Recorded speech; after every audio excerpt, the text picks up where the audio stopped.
ఇంట్లో దువ్వాడ, బయట కారు షెడ్లో ధర్నా ప్రోగ్రాంలో వాణి బైఠాయించారు. అది నిన్నటిదాకా ఇల్లు. అయితే రాత్రికి రాత్రే సీన్ మారిపోయింది. ఇంటి చుట్టూ ఫ్లెక్సీలు వెలిశాయి. క్యాంప్ ఆఫీస్ అంటూ సైన్ బోర్డులు దర్శనమిచ్చాయి. అదనంగా మరికొందరు ఇంట్లోకి దూరారు. బయట కారు షెడ్లో దువ్వాడ భార్య వాణి ధర్నా చేస్తోంది. అలసిపోయినప్పుడు దోమతెరల కింద రెస్ట్ తీసుకుంటున్నారు. ఇక దువ్వాడతో పాటు ఇంట్లో నలుగురున్నారు.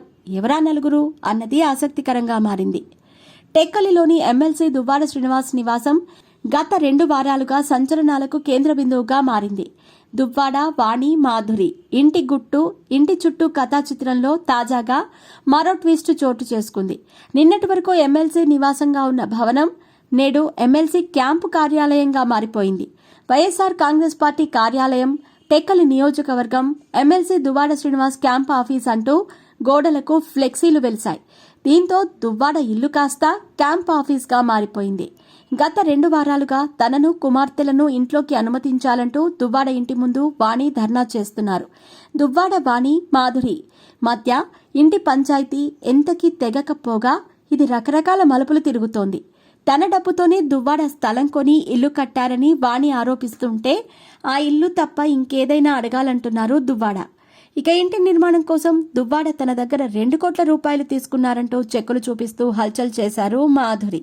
ఇక తన దగ్గర స్థలం కొన్న దువ్వాడ ఇంకా 60 లక్షలు ఇవ్వాలంటూ పార్వతీశం అనే క్యారెక్టర్ కూడా ఎంట్రీ ఇచ్చింది. దీంతో పతి పత్ని ఔరోగా మొదలైన గొడవ ఇప్పుడు ఇంటి పంచాయతీగా మారిపోయింది. ఇంట్లోకి అనుమతించాలంటూ వాణి డిమాండ్ చేస్తున్న నేపథ్యంలో దువ్వాడ నివాసం కాస్త ఇప్పుడు ఆయన క్యాంపు కార్యాలయంగా మారిపోయింది. ఇంట్లో అడుగు పెట్టాలని వాణి, ఆమెను ఎలాగైనా అడ్డుకోవాలని దువ్వాడ ప్రయత్నిస్తున్నారు.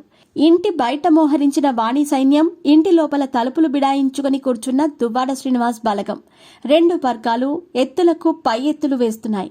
దువ్వాడ ఇల్లు కాస్త రాత్రికి రాత్రే క్యాంప్ ఆఫీస్గా మారిపోయింది. క్యాంప్ ఆఫీస్ అని ఓ ఫ్లెక్సీ పెట్టేస్తే ఇంటి చుట్టూ జరుగుతున్న పంచాయతీలు ఆగిపోతాయా? ఆస్తి వివాదం సద్దుమణుగుతుందా? అది ఇల్లు కాదు, ఆఫీస్ అని ధర్నా దుకాణం సర్దేసుకుని వాణి వెళ్లిపోతారా? క్యాంప్ ఆఫీస్ అయితే కుటుంబ సభ్యులకు అనుమతి ఉండదా? క్యాంప్ ఆఫీస్లో ఫ్యామిలీ పాలిటిక్స్కి స్పేస్ ఉండదా? దీంతో వాణి నెక్స్ట్ స్టెప్ ఏంటి అనే దానిపై సస్పెన్స్ నెలకొంది. దువ్వాడ ఎపిసోడ్లో ఏ నిమిషంలో ఏ మలుపు తిరుగుతుందో అనే ఉత్కంఠ నెలకొంది. ఇక ఇంట్లో తనకు రక్షణ కోసం 4 బౌన్సర్లను దువ్వాడ పెట్టుకున్నారు. గతంలో గొడవైనప్పుడు దువ్వాడ ఇంటి మీదకు 15 మంది వచ్చారు. దువ్వాడ రక్షణ కోసం ఆయన ఇంటి బయట ఒక కానిస్టేబుల్ని నియమించారు.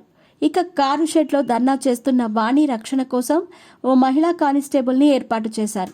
ఇంటి చుట్టూ తిరుగుతున్న ఈ పంచాయతీలో ఇరు వర్గాలకు రక్షణ కల్పించడానికి అటు పోలీసులు, ఇటు ప్రైవేట్ సిబ్బంది కూడా రంగంలోకి దిగారు.